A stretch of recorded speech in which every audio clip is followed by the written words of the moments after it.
Parole pour toi. Seigneur, même prière.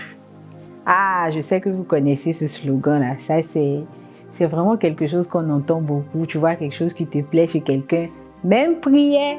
Tu vois vraiment une chose que quelqu'un a développée, même prière, même prière. Alors, ce petit slogan-là me rappelle beaucoup ce qui s'est passé dans 1 Samuel au chapitre 8.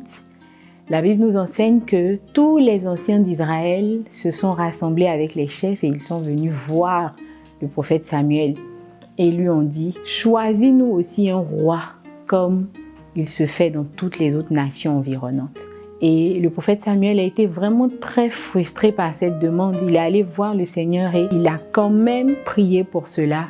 Et le Seigneur lui a dit ce que cela impliquerait, qu'il soit maintenant une nation avec un roi. Malgré le fait que leurs fils, leurs filles seront prises comme des servantes et que leurs terres seront données au roi, le peuple d'Israël a quand même répété « Nous voulons un roi comme il se fait parmi les autres nations environnantes. » Peu importe ce que vous célébrez ou ce que vous admirez dans la vie des autres, n'essayez jamais de ressembler à ce que Dieu n'a pas prévu vous donner.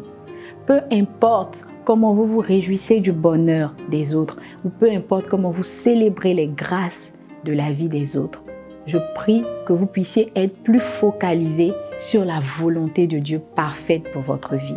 Parce que le bonheur que Dieu a prévu pour vous, la joie, l'épanouissement, ne se trouve pas dans le fait de vivre les mêmes choses que les autres, mais dans le fait de vivre exactement le plan parfait de Dieu pour votre vie. Pendant que le peuple d'Israël a regardé les autres nations, a regardé leur organisation, ils se sont déconnectés de la destinée que Dieu avait prévue. Non pas qu'ils n'avaient pas un roi, mais Dieu avait prévu être lui-même le roi. Mais ils ont changé la donne à cause de la convoitise qu'il y avait dans leur cœur. Ta copine s'est mariée à un blanc et tu as vu les photos sur Facebook.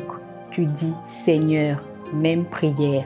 Le problème, c'est que toi, tu ne sais pas préparer les asperges et les couteaux. Ton voisin a acheté une nouvelle voiture et tu dis, Seigneur, même prière.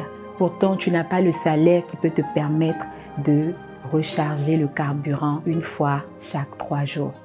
Célèbre ce que tu vois chez les autres, mais attache-toi et affectionne plus la volonté de Dieu pour ta vie. Quand tu pries, dis Seigneur, je bénis ton nom pour ce que tu as fait dans la vie de mon voisin.